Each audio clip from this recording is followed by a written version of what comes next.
Teaching an adult classroom is a little bit different than teaching kids. For example, with adults, they tend to have more self-control and more self-direction than a lot of younger kids. And by younger, I mean the middle, junior, high school age students have less control than older adults. What that can mean for the instructor is you have to treat those older students as adults. You have to respect their freedoms. You have to respect their rights to be adults. Hey, here's some concrete examples with adults. You have to recognize that they have grown up and have lives. They've got spouses, kids, jobs, and those can interfere with coursework, and they legitimately might not be able to meet a goal in the class because they have several things that they also had to do. If this is the case with some of your students, I recommend that you treat them fairly, but also compassionately. It's the student who has the rare occasion when they miss a deadline because they're a single parent and they have to take care of their kids or their work held them over. That's going to happen. Be compassionate. We're not talking about the student who does this every day and walks in late every day. For those students, you might have to take a different tack, including not allowing them to complete the course.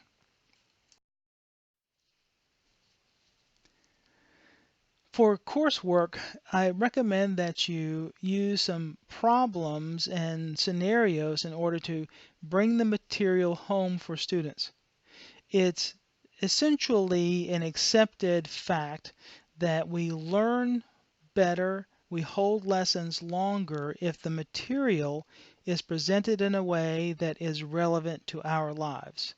For example, if you are teaching something abstract to a bunch of EMS people and you use an example that includes an EMS setting, they're going to hold on to that better than if you made the example something completely unrelated to anything in EMS or otherwise that touches their lives.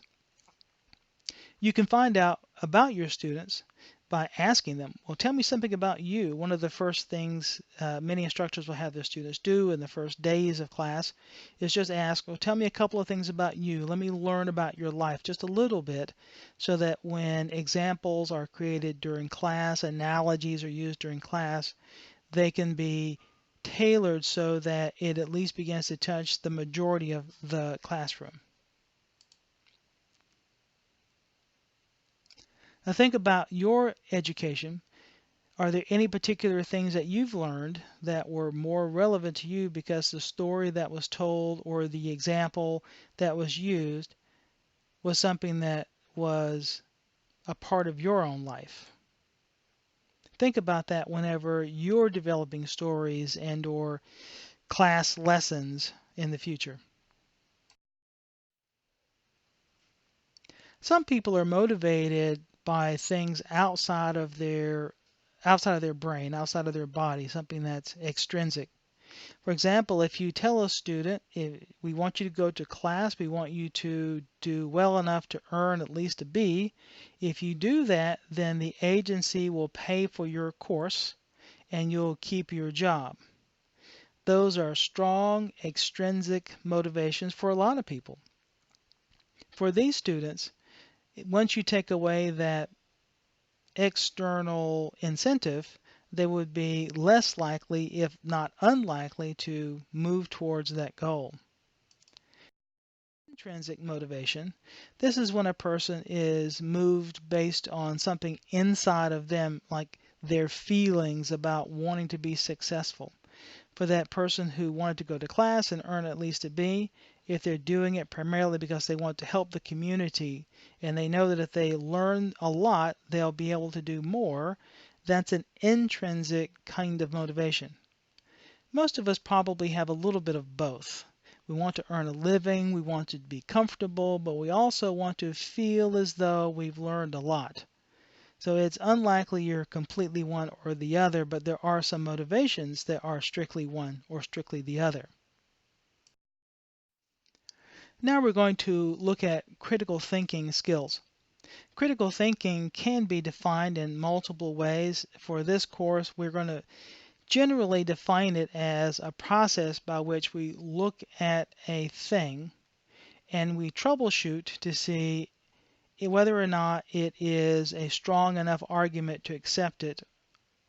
Some of the parts we're going to use to examine that thing may not be as applicable to some individual tasks or thoughts, but in general, we're going to look at several different tools to use to evaluate something.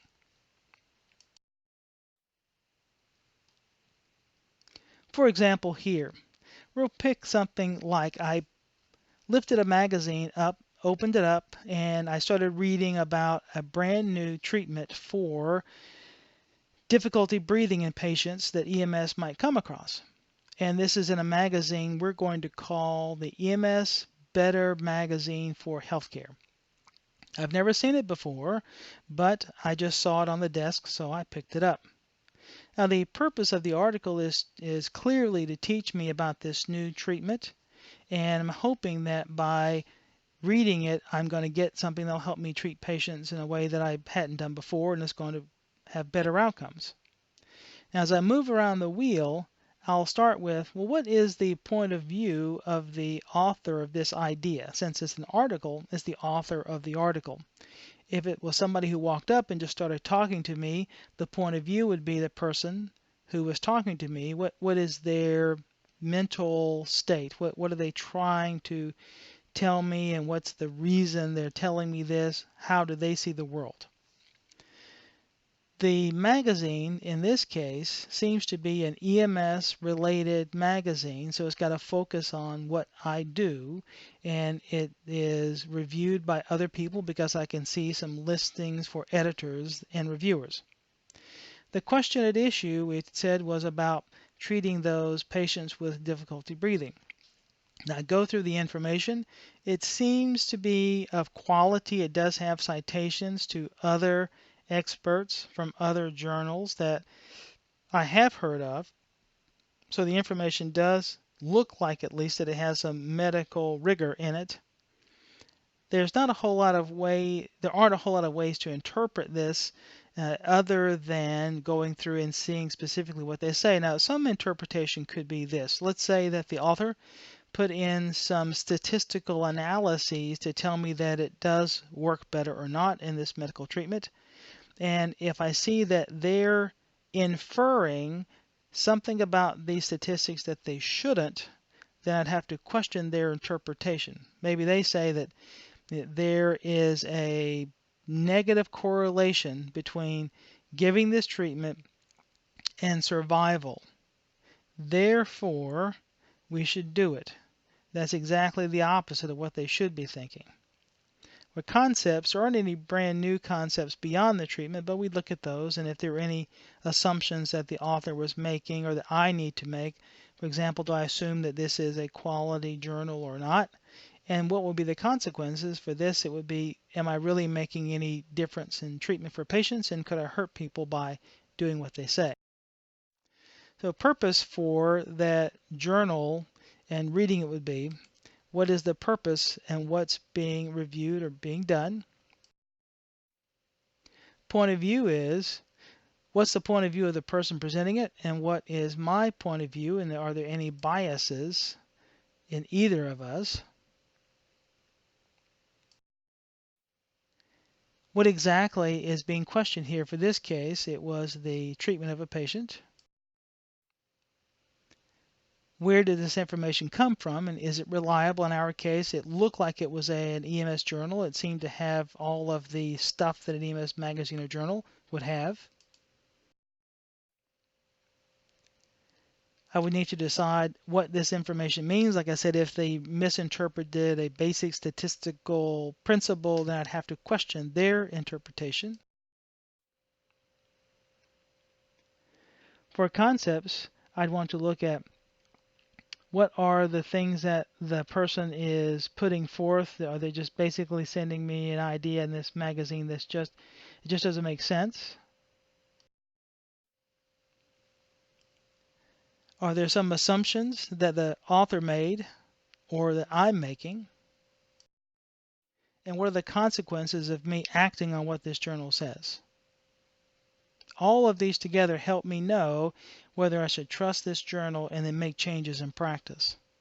This can be applied to virtually any idea or any action.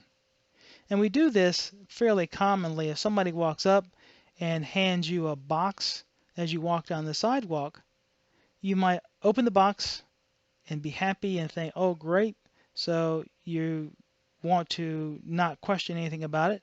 However, if you're walking down a dark alley and somebody who looks like they're a little bit sketchy because they've got drug paraphernalia hanging out of their pockets, they got syringes hanging out of their arms, and they come up and hand you a baggie of white powder, if you critically think through that, you could probably find something in those pie wedges above that will tell you to not be as quick to just accept that baggie.